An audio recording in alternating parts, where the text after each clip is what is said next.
లేనిపోని ఆర్భాటాలకు పోయి సంస్కరణలన్నీ రికార్డు స్థాయిలో అని చెప్పి విద్యార్థుల జీవితాలతోటి చెలగాటం ఆడుతారంటూ విద్యార్థి సంఘాలు కూడా దుమ్మెత్తిపోస్తున్నటువంటి పరిస్థితి మనం చూస్తూ ఉన్నాం.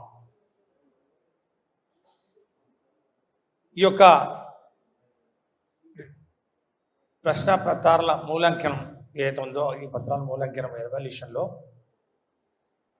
ఎందుకు ఇంత తీవ్రమైనటువంటి ఆలస్యం వహించారు విద్యాశాఖ? మరి ముఖ్యంగా ఎందుకు ఈ రికార్డ్స్, ఎవరి కోసం ఈ రికార్డ్స్, ఎవరి కోసం ఈ యొక్క కూటమి ప్రభుత్వం విద్యాశాఖ కొమ్ము కాస్తూ ఉందనే ప్రశ్నలు ఈరోజు రాష్ట్రమంతటా కూడా మరి ఈరోజు వినిపిస్తూ ఉన్నటువంటి పరిస్థితి మనం చూస్తాం. వారం రోజుల్లోనే మేము ప్రశ్నపత్రాల మూల్యాంకనం ముగించామని చెప్తా ఉన్నారు. వాస్తవాల్లోకి వెళ్తే కొన్ని పేపర్లలో మరి ముఖ్యంగా సోషల్ స్టడీస్ మరి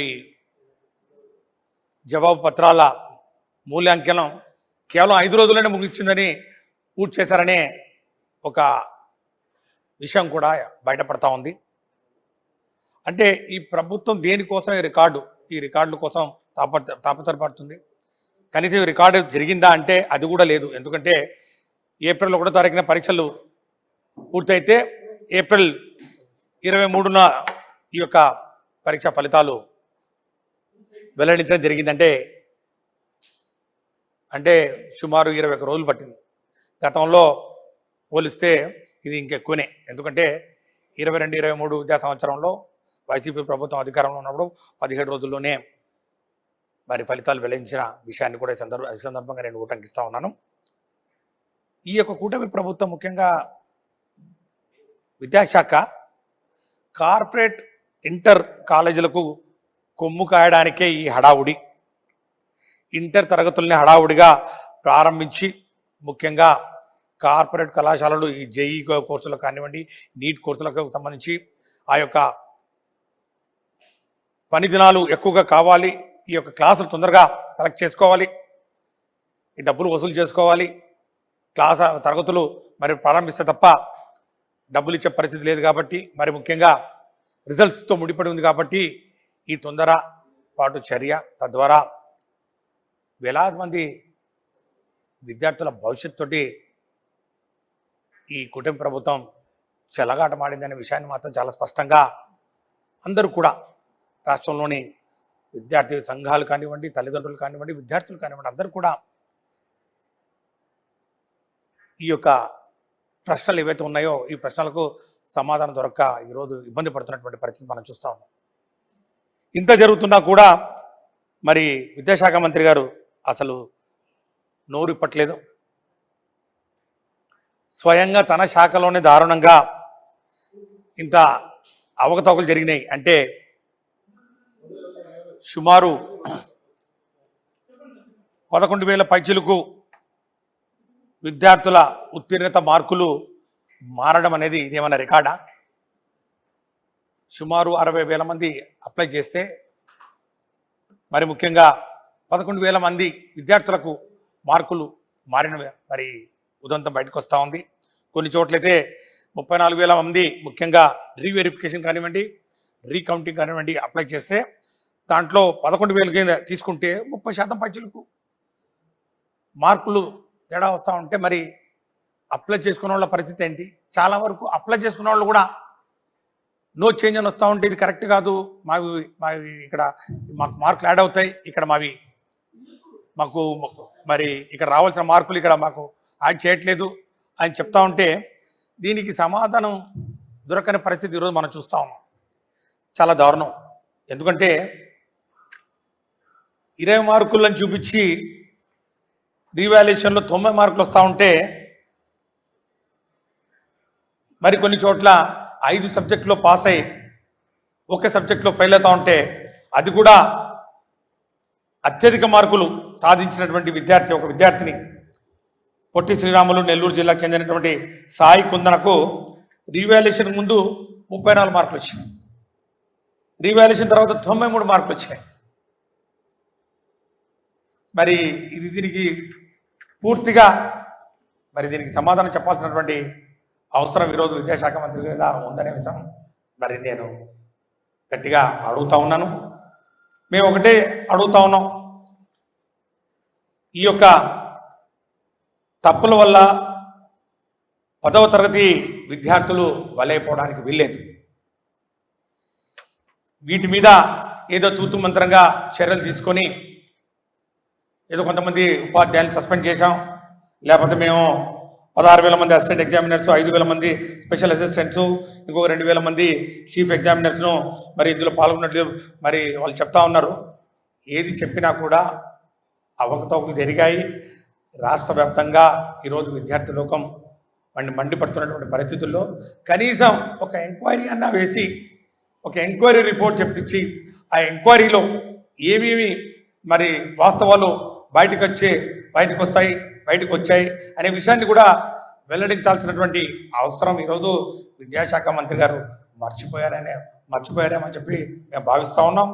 ఈరోజు మేము ఒకటే డిమాండ్ చేస్తూ ఉన్నాం, ఖచ్చితంగా ఈ యొక్క తప్పుల వల్ల 10వ తరగతి విద్యార్థులు నష్టపోకుండా కోరిన ప్రతి విద్యార్థి జవాబు పత్రాలను ఉచితంగా రివాల్యుయేషన్ చేయాలని చెప్పి మేము డిమాండ్ చేస్తున్నాం. ఎవరైతే అప్లై చేసుకున్నారో అప్లై చేసుకున్న వాళ్ళది కాకుండా అప్లై చేయని వాళ్ళకి కూడా ఇంకా దానికి సంబంధించినటువంటి ఆ యొక్క టైం ఏదైతే ఉందో టైంను పొడిగించాలని చెప్పి కూడా మేము అడుగుతా ఉన్నాం.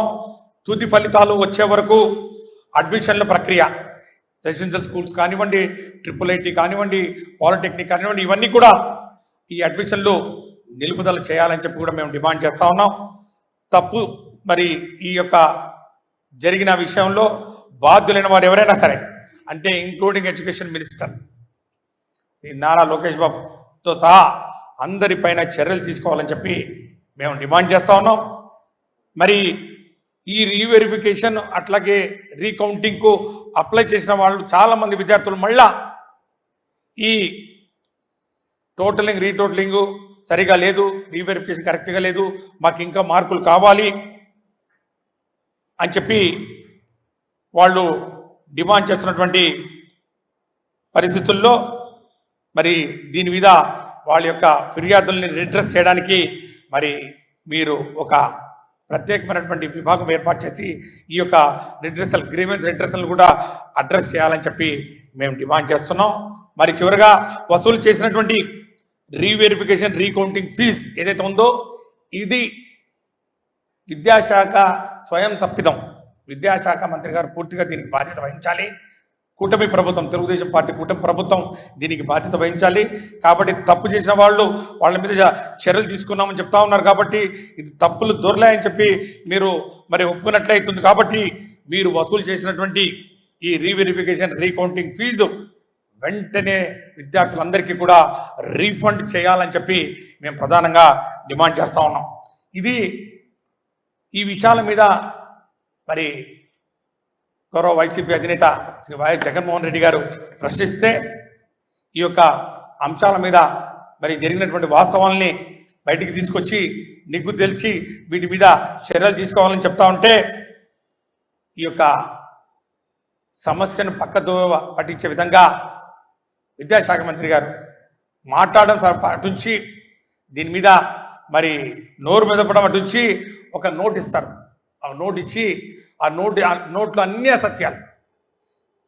వైఎస్ఆర్ కాంగ్రెస్ పార్టీ దీనికి మరి షరామామూలే, దీనికి బాధ్యత మరి అవన్నీ ఆ తప్పులు చేసినంత వాళ్లే అని చెప్పి సమస్యను పక్కదోవ పట్టించే విధంగా డైవర్షన్ పాలిటిక్స్కు మళ్ళా తెరలేపుతున్నటువంటి పరిస్థితి మనం చూస్తాం. ఆయన ఇచ్చినటువంటి సమాధానం ఒకసారి చూసినట్లయితే ఏదో మాట్లాడతాడు. మేమంట అభాండాలు వేస్తున్నామంట, వారి మీద ఇది పరీక్షల నిర్వహణ సరిగా లేదని, పేపర్లు లీక్ అయ్యాయని నిరాధారణ ఆరోపణలు చేస్తున్నారని చెప్పి ఒక అభియోగం చేస్తా ఉన్నాను. నేను ఒకటే అడుగుతా ఉన్నాను, నిజంగా do you stand on this statement?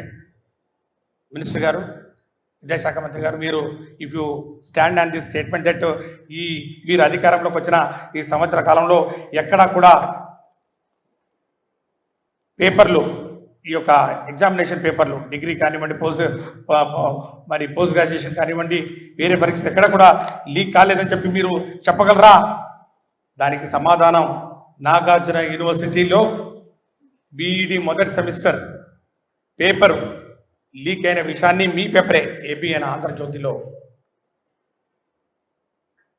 ప్రస్ఫుటంగా మరి న్యూస్ క్యారీ చేసిన విషయం నిజం కాదా అని చెప్పి నేను అడుగుతా ఉన్నాను.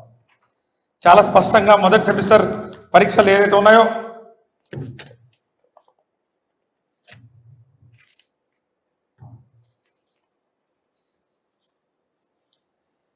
ఈ పేపర్లో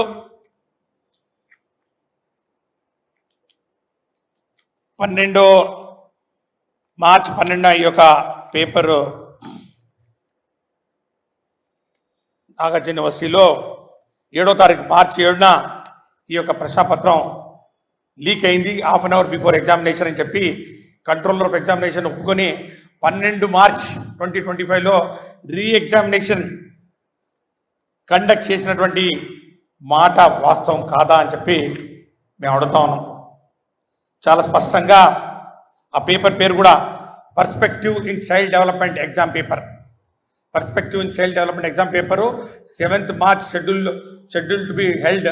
ఆ పరీక్షను క్యాన్సిల్ చేసి 12వ తారీఖున మరి నిర్వహించినటువంటి మాట వాస్తవం కాదా అని చెప్పి మేము అడుగుతాను.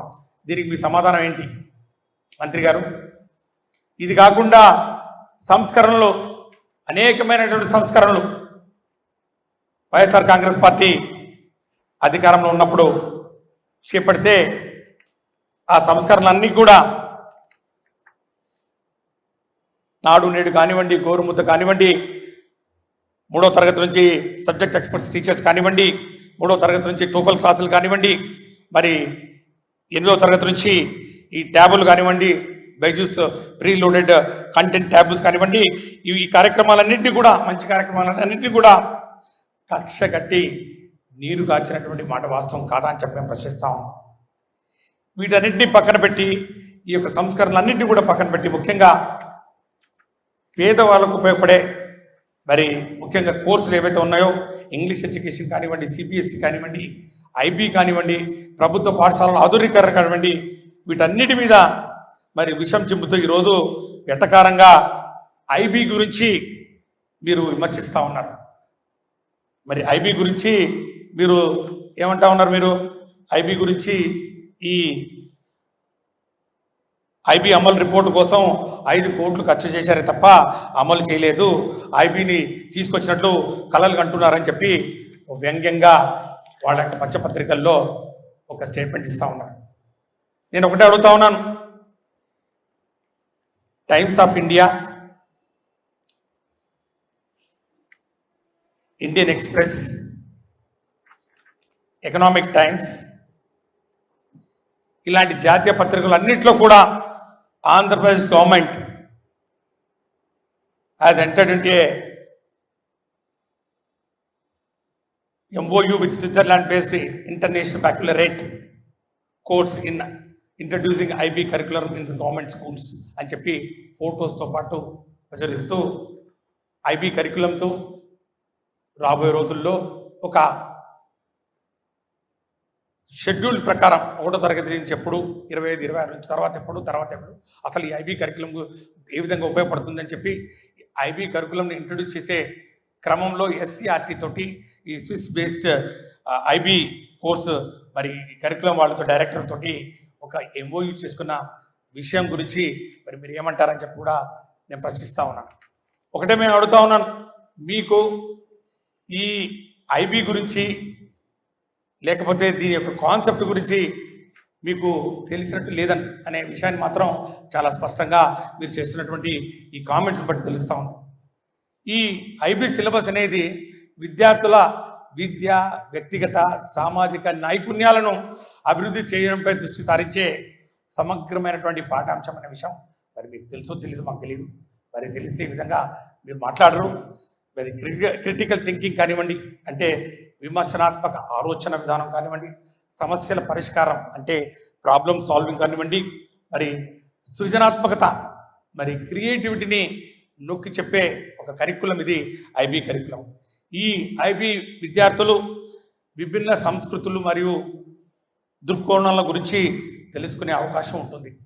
ఇది మేము ఒక ప్రణాళిక ప్రకారం జగన్మోహన్ రెడ్డి గారి ఒక ఆలోచన విధానం, ముఖ్యంగా ప్రపంచ స్థాయిలో విద్యార్థులు, అంతర్జాతీయ స్థాయిలో మరి విద్యార్థులు రాణించాలి. పేద ధనిక విద్యార్థుల మధ్య విద్యారంగంలో ముఖ్యంగా ఉన్నటువంటి అంతరంగాలను రూపుమాపేలా అంతర్జాతీయ విద్యా బోధన ఐబీ ద్వారా ప్రభుత్వ బడుల్లో చదువుకుంటున్న పేద విద్యార్థులకు అందుబాటులోకి తీసుకురావాలనే ఒక గొప్ప ఆలోచనతో జగన్మోహన్ రెడ్డి గారు ప్రవేశపెట్టడం జరిగింది. దీనికి ఒక ప్రణాళిక తయారు చేసుకోవడం జరిగింది. 2024-25 సంవత్సరంలో ఉపాధ్యాయులకు కెపాసిటీ బిల్డింగ్ అంటే టీచర్ల సామర్థ్యం నైపుణ్యం పెంచేలా కార్యక్రమం తీసుకుంటాం. 25-26 నుంచి 1వ తరగతిలో ఐబీఈలో విద్యాబోధన ప్రారంభించాలి. 26 నుండి 2వ తరగతిలో ఐబీఈలో విద్యాబోధన మొదలవుతుంది.